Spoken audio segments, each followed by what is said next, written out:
रहीम।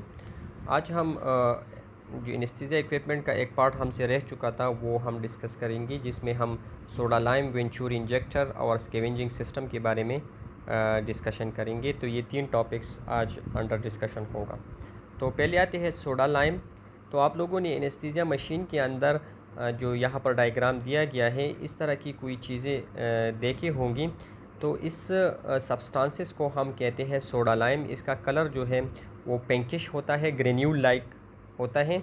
और इसका basic function ये होता है कि जो पेशेंट एयर को एक्सपायर करते हैं, तो उसमें कार्बन डाइऑक्साइड चूँकि ज़्यादा होते हैं एक्सपायर एयर में, तो वो कार्बन डाइऑक्साइड इससे एब्जॉर्ब हो जाते हैं,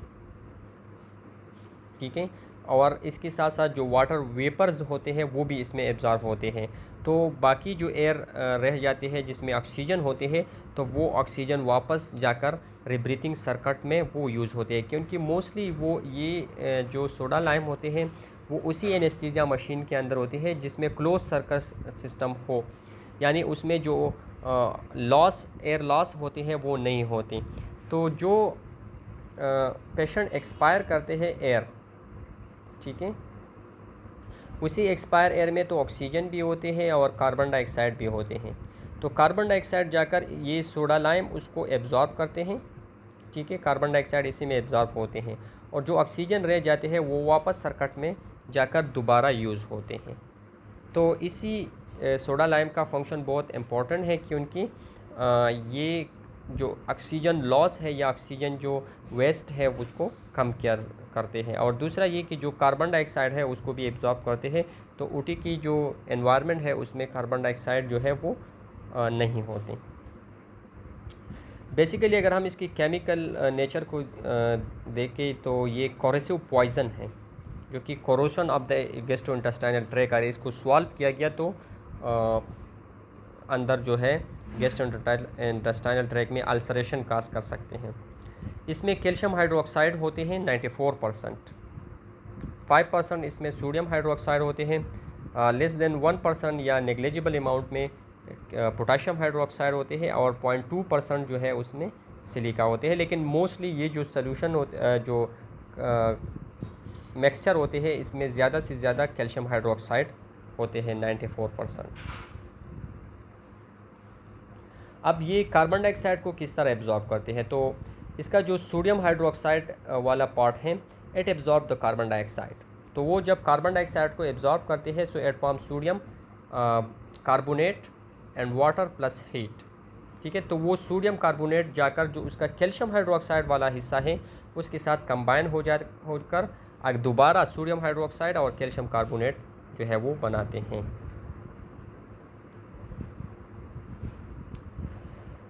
अच्छा, during the process of carbon dioxide absorption, इसमें हीट भी प्रोड्यूस होते हैं जो पॉट होते हैं उसकी सेंटर में, ठीक है। अगर आप उसको मेजर किया करें तो that will be more than 60, तो बहुत ज़्यादा हीट इसमें प्रोड्यूस होते हैं। तो इसलिए ज़रूरी है कि उसके जो ड्यूरिंग द प्रोसीजर जब पेशेंट होते हैं और वो कार्बन डाइऑक्साइड को एक्सहेल करते हैं, तो इसी दौरान इसका जो पोर्ट है उसको ना खोला जाए, क्योंकि उसके टेम्परेचर बहुत ज़्यादा होते हैं। इसके अलावा इसमें जो सिलिका यूज़ होते हैं तो वो बेसिकली ग्रेन्यूल की डिसइंटीग्रेशन को कम करने के लिए यूज़ किया जाता है, क्योंकि ये जो उसकी ग्रेन्यूल्स होते हैं that have the tendency to convert into the powder, वो पाउडर में कन्वर्ट हो सकते हैं। तो सिलिका इसलिए यूज़ किया जाता है ताकि वो पाउडर में कन्वर्ट ना हो जाए। अब जो सोडा लाइम की फंक्शनिंग है वो डिपेंड करते हैं उसकी जो ग्रेन्यूल की साइज़ है उसके ऊपर। इनिशियली जब आप उसको डालते हैं उसी अपने कंसिस्टर के अंदर, तो उसका साइज़ बहुत ज़्यादा होते हैं। तो जब उसका साइज़ ज़्यादा होते हैं तो इट्स मीन कि उसकी सरफेस एरिया ज़्यादा होते हैं और वो मैक्सिमम कार्बन डाइऑक्साइड को एब्जॉर्ब कर सकते हैं। लेकिन जैसे वक्त गुज़रते जाते हैं वो ओल्ड हो जाते हैं तो उसकी साइज़ कम हो जाते हैं, और जो surface area for the absorption of carbon dioxide है वो भी कम हो जाते हैं। तो इसी वजह से रेजिस्टेंस इन द ब्रीथिंग ज़्यादा होते हैं। तो अगर उसकी साइज़ कम होते जाते हैं और उसके कलरेशन भी चेंज होते हैं तो फिर आप उसको चेंज करें। और उसकी साइज़ को मेजर करने के लिए क्या यूज़ होते हैं, मेश नंबर यूज़ होते हैं। ठीक है, ये एक यूनिट है जिसके थ्रू हम उसके साइज़ को मेजर करते हैं। अगर इसकी जो साइज़ है वो 4 to 8 मेश है, so that will be the normal. अगर इससे फिर 4 से कम होते हैं तो फिर आप उसको रिप्लेस करें with the new soda line. अब इसको डायग्राम के ऊपर देख लें, आपको कलर से भी पता चलता है कि ओल्ड और न्यू कौन से हैं। ठीक है, अगर ग्रेन्यूल जो है वो आप उसको हाथ के साथ या फिंगर के साथ क्रश करें और वो पाउडर में कन्वर्ट होगा, ठीक है, तो आप फिर उसको यूज़ कर सकते हैं। लेकिन अगर उसकी क्रशिंग जो है वो नहीं हो सकती और उसका कलर भी पिंकिश से वाइट में कन्वर्ट हो चुके हैं, so that is then not usable और उसको फिर रिप्लेस करने चाहिए। ये देखिए, ये इसको आप फिर रिप्लेस करेंगे क्योंकि ये हाथ के साथ पाउडर भी नहीं बन सकती, उसकी क्रश नहीं होती और कलर भी चेंज हो चुके हैं। अब आते हैं टुवर्ड द स्कैवेंजिंग सिस्टम। तो स्कैवेंजिंग सिस्टम क्या होते हैं, इसके थ्रू हम जो एनेस्थेटिक गैसेस यूज़ करते हैं लाइक आइसोफ्लोरेन, हेलोथेन वगैरह, जितनी भी इनहेल एनेस्थेटिक गैसेस हैं, वो जब पेशेंट उसको एक्सपायर करते हैं, ठीक है, तो वो हमारे पास ऑपरेशन थिएटर के इन्वायरमेंट में आकर उसमें एकोमुलेट होते हैं। तो स्कैवेंजिंग सिस्टम जो है, इसके थ्रू हम उसी एनेस्थेटिक गैसेस जो कि एक्सपायर हो चुके हैं उसको एकोमुलेट करते हैं, उसको कलेक्ट करते हैं और फिर उसको रिमूव करते हैं from the operation theatre environment. ठीक है, तो this process is called scavenging. और ये जो सिस्टम के थ्रू हम करते हैं, ठीक है, उस सिस्टम को हम कहते हैं स्कैवेंजिंग सिस्टम। तो scavenging system consist of tubing, उसमें ट्यूबिंग होती है और इस ट्यूबिंग के थ्रू उसको रिमूव किया जाता है फ्रॉम द ऑपरेशन थिएटर।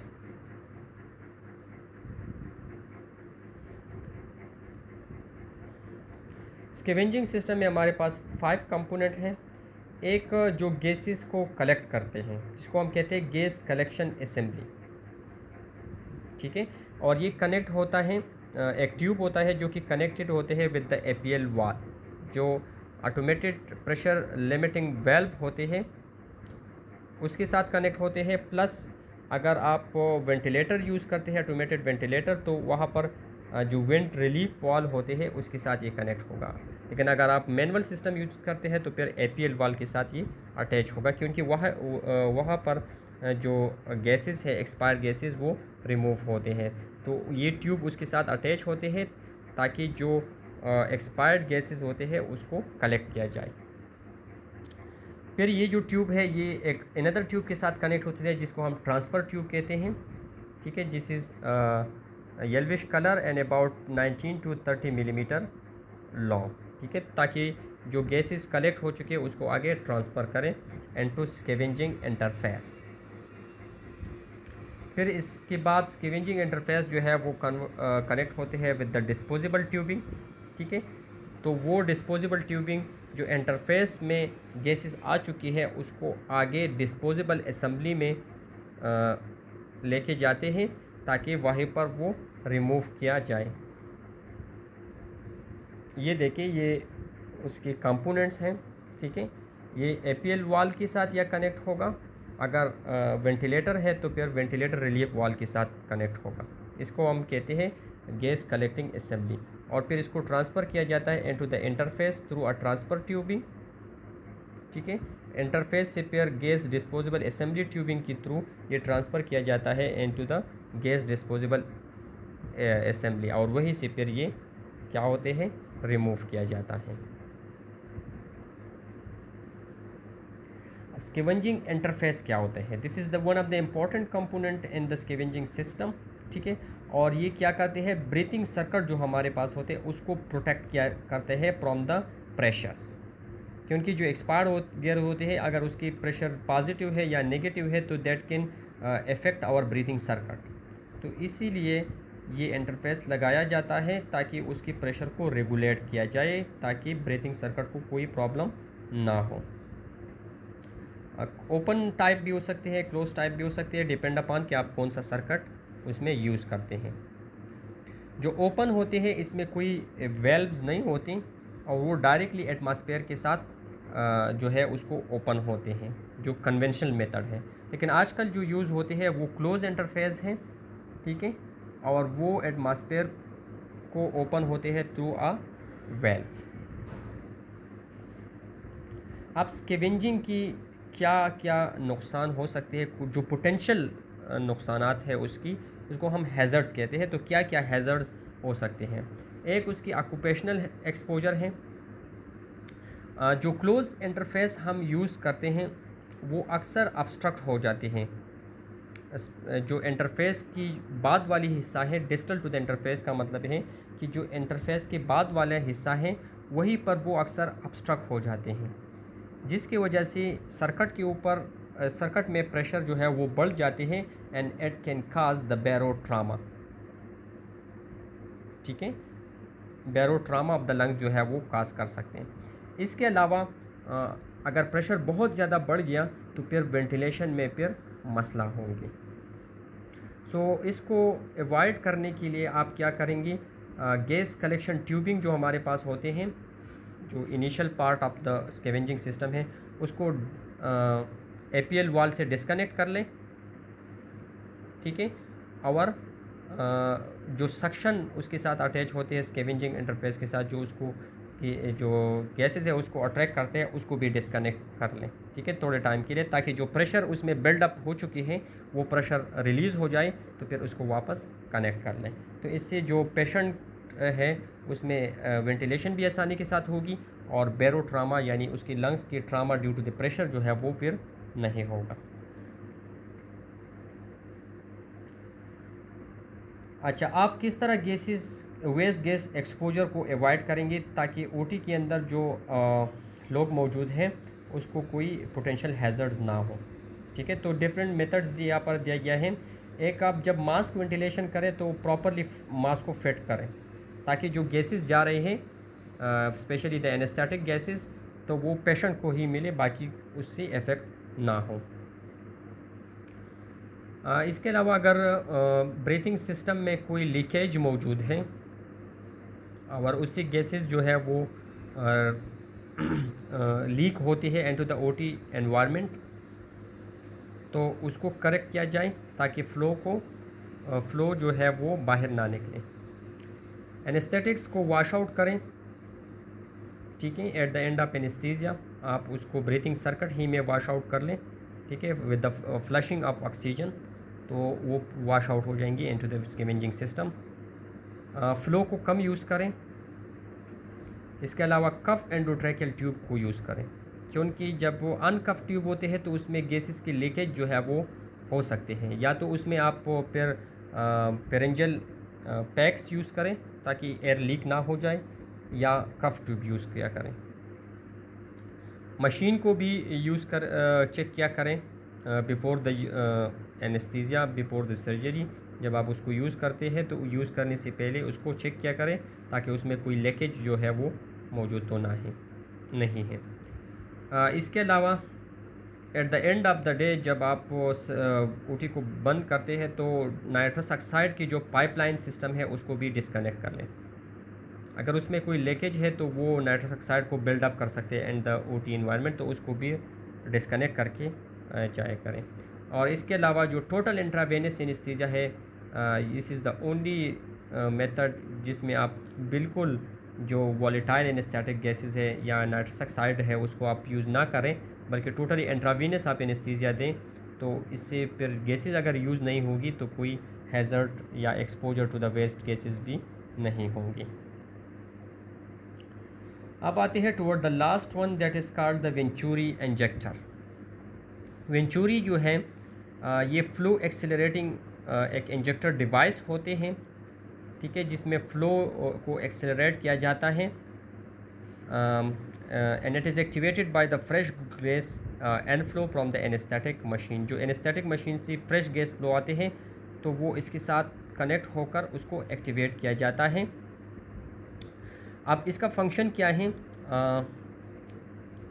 ये जो पेशेंट से एक्सेल गैसेस आते हैं तो उसको डायरेक्ट करते हैं टुवर्ड द सोडा लाइम, ताकि वो सोडा लाइम ही में जा सकें।